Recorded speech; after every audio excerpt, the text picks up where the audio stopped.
Present. Margaret Wilson. Here. Ray Baker. Here. Rebecca Danino. Here. John Farquhar. Here. Jim McCready. Here. Mark Sousa. Here. Ron Warner. We'll take care of that during business. David Brennan. Yes. Ken Kurt. Yep. Carl Turner. Present. Ken Chakowski. Here. Thomas Pasquarelli. Here. Aaron Robinson. Here. Michael Schwartz. Here. Anthony Agresta working? Yeah. Is the video going? Sydney Chase. Here. Timothy Foster. And he's working. Victor Jones is excused. Myself, Damon West. Dan Bixby. Good stable. Owen Hahn. Here. Howard Huth. Here. Judith Tiffany. Here. Peter Nichols. Lou Jones. We have a quorum, sir. All right. Everybody should have received the minutes from December 19th. Any questions on those? Additions, deletions? If not, I'll take the motion to approve. I have one date that needs correcting on page 6. It says state council's will next meet on February 27th, 2024. I will amend that to 2025. Motion to approve with changes. Second? Second. All in favor? Aye. All right. Introduction of guests. Kelly Brennan Just one. just left. Yeah, she had to go run an errand. Peter Witropski and Justin Smith and John Roach. All right, correspondence Maggie. is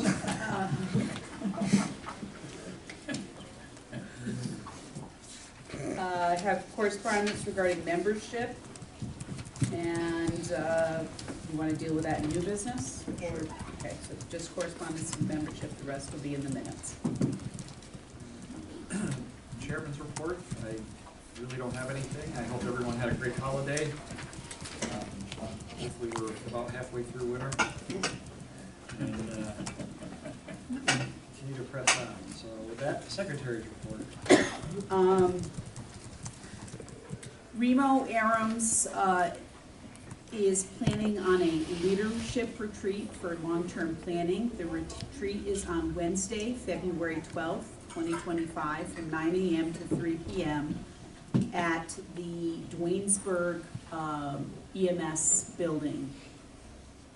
The goal of the meeting is to develop short and long-term goals for the two regions and put together work groups to achieve objectives identified. The facilitator for the retreat will be Lee Burns, and we will be sending out a Google survey for to indicate RSVP whether or not you can come, probably tomorrow. This is something that Remo did a few years ago and found very helpful for trying to map out where they were headed.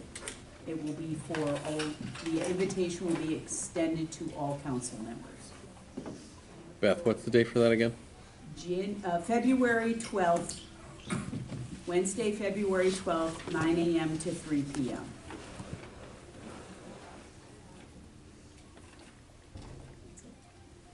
That's it. Treasurer's report. Our REMSCO state savings opened with a balance of $24,939.02.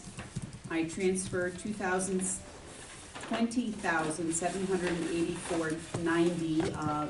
The payments from the quarterly vouchers to the operating account. We had income of 63 cents interest for a closing balance of $4,154.75.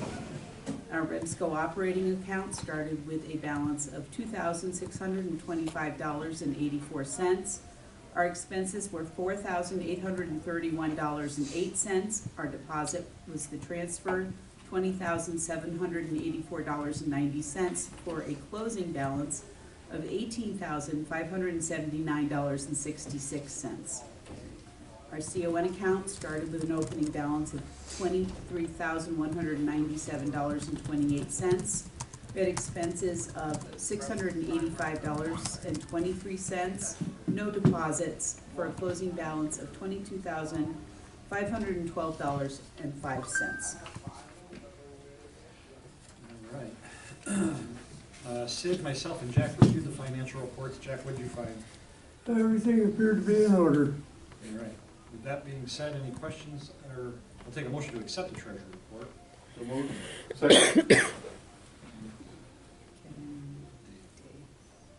Any discussion? If not, all in favor? Aye. Opposed, abstained? Regional program update. Tim has been very ill, unable to be with us today, so he sent the regional report with me. We still have no contracts for either REMSCO or program agency. We're now in the third quarter of the year. As he says here, maybe someday. The annual EMS Awards Banquet for the 2023 and 2024 recipients is January 29th, 2025 at 6 p.m. at the Delmar Bethlehem EMS Station, 114 Adams Street, Delmar, New York. All winners have been notified via certified mail, and seating is limited. If you're interested in going, please contact Kim Krings at the front desk of REMO. There are 2 disciplinary actions, one from Elmont, New York, and one from Yonkers, New York, so I will just put them in the minutes instead of reading them in. The next combined REMO ARMS REMAC is Wednesday, February 5th. The start time is 2:30 p.m. and the meeting will be held by Zoom.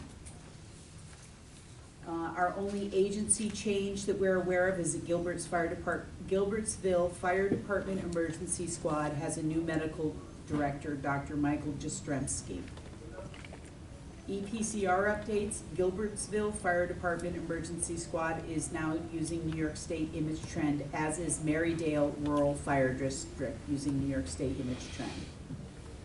In terms of credentialing providers, still doing some cleanup. Angela Barnes was added to Otsego County, Patricia Merritt was added to St. Johnsville, and Thomas Shepard was added to Northampton Ambulance. The next blood committee meeting is January 27th at REMO at noon. The committee was formed to develop a process for blood administration in the region. It is a slow, deliberate process due to the nature of the product being in such short supply. Bill and Beth are currently the delegates representing the ARMS region. Is anyone else interested? And then finally, the last note is the annual credentialing tech cards due February 1st. All right, training. I did ask for that letter from Suffolk County, and I have not received it yet. That was all part of the tech stuff about, okay. yeah, Yep. yeah. I have asked for that, I have not received. Transportation standards. On September 23rd, 2020, okay, I'm going right to the end. We've all heard it. Everybody okay with that? All right. On December 19th, the application was deemed complete by the council, and a request for fitness and competency was requested from New York State Department of Health Bureau of EMS on December 20th. Fitness and competency was received back from the Bureau on December 31st.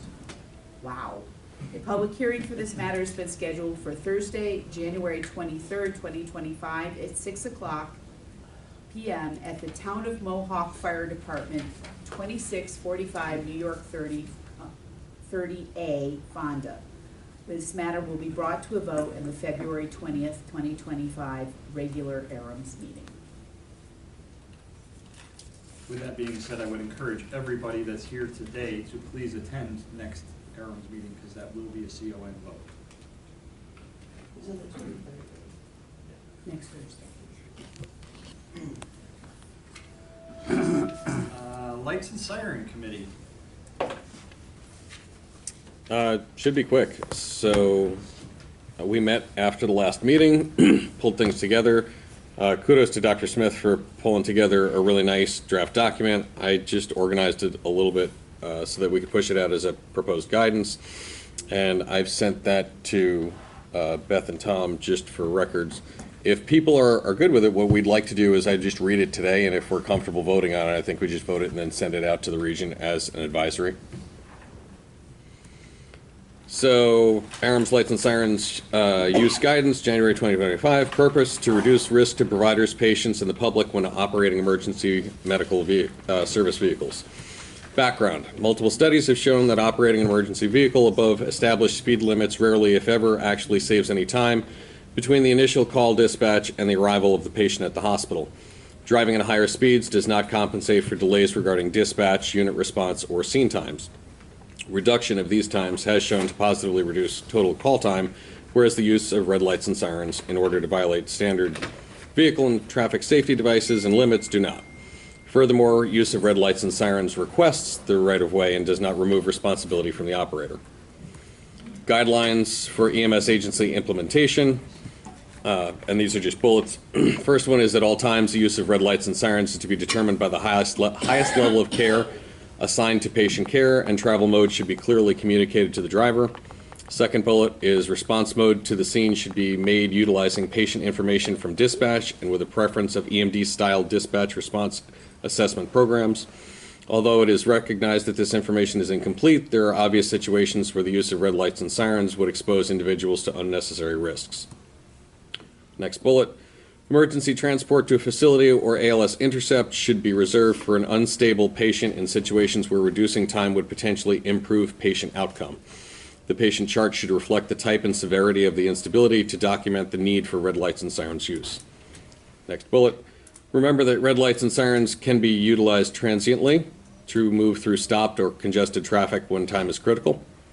Next bullet, red lights and sirens should be avoided when they may be detrimental to patient care by increasing patients' anxiety and resulting in detrimental physiological consequences. And the last bullet is that agencies should utilize these guidelines to incorporate specific red lights and sirens policies and procedures into their operations.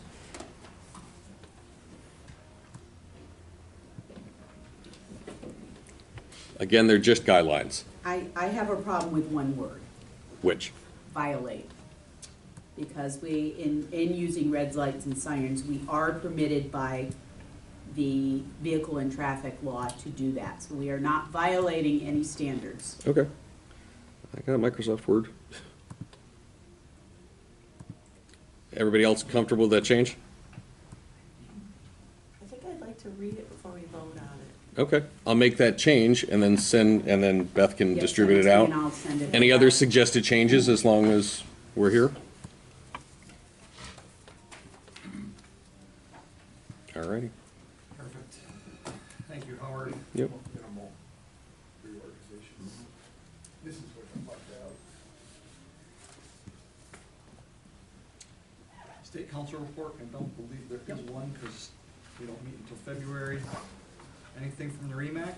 We meet next, February 5th via Zoom.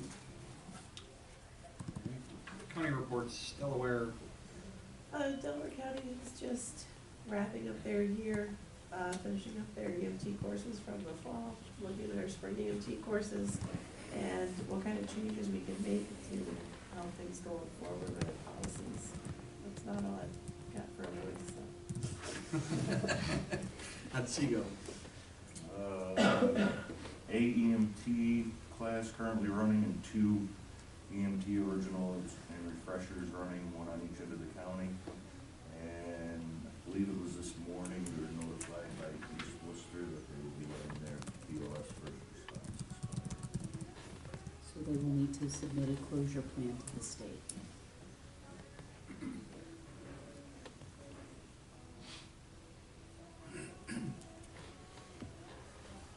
There's a policy, I don't know the number off the top of my head.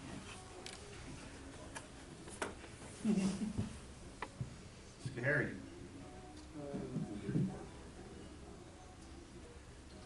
Can I ask just quickly while we do this so I don't have to talk about it later? When we do county reports, can you just let me know how your EMT class enrollments are doing? Ours is full at 20.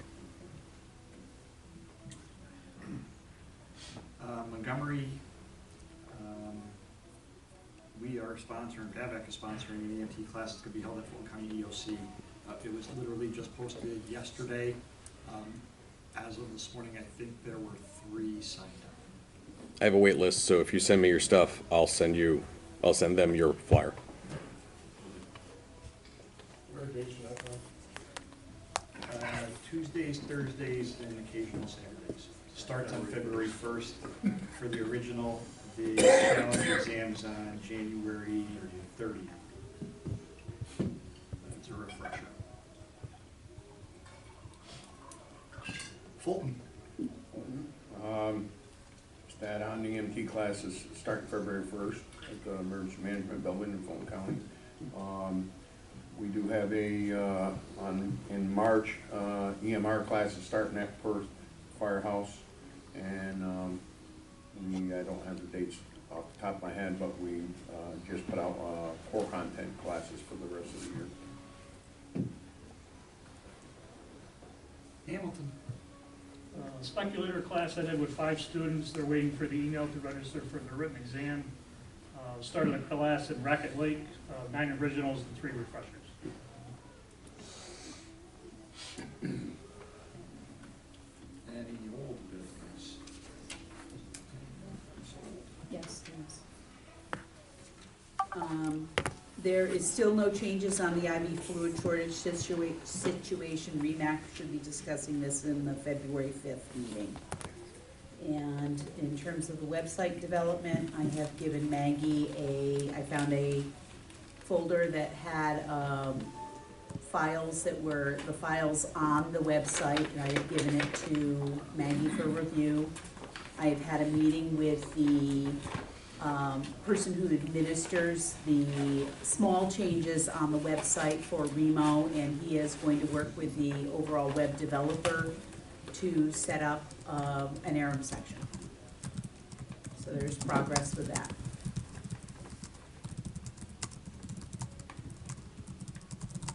Where do we stand with the ALS credentialing or turnaround documents? We had good response with that? No. Can we prepare a list of people Yep. or of agencies that haven't submitted it? Any new business?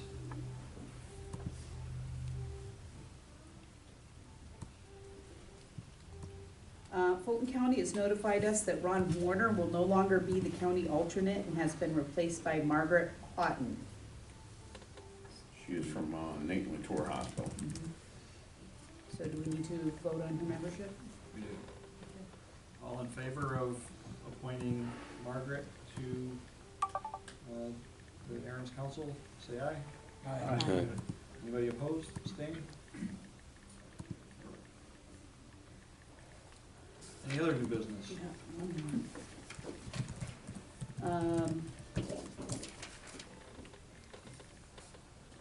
The Otsego County EMS Advisory Council has sent us a letter advising us that they have reappointed Victor Jones to continue his service to the Adirondack Appalachian Regional Emergency Services Council.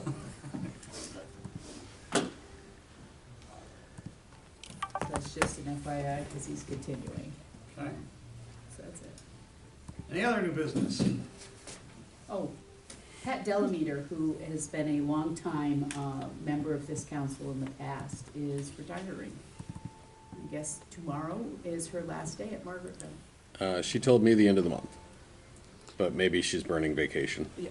Yes. Also, just a quick reminder that any awards that need to be submitted to the Aaron's Council by April 1st, so we can make sure that we get them reviewed and submitted to the state no later than July 1st. So keep that in the back of your head. I know we got a couple months, but hopefully we're not going to wait till the last minute to do it. Carry this to your county councils, ask for nominations, show them where the criteria is on the DOH website, and hopefully we can get a bunch of nominations into the state. Our next meeting will be held on February 20th here. Again, public hearing next Thursday, Town of Mohawk Fire Department for Montgomery County's Sheriff's Department's CON. And I encourage everyone to show up next month for that vote. If there's nothing further, I'll take a motion to adjourn. So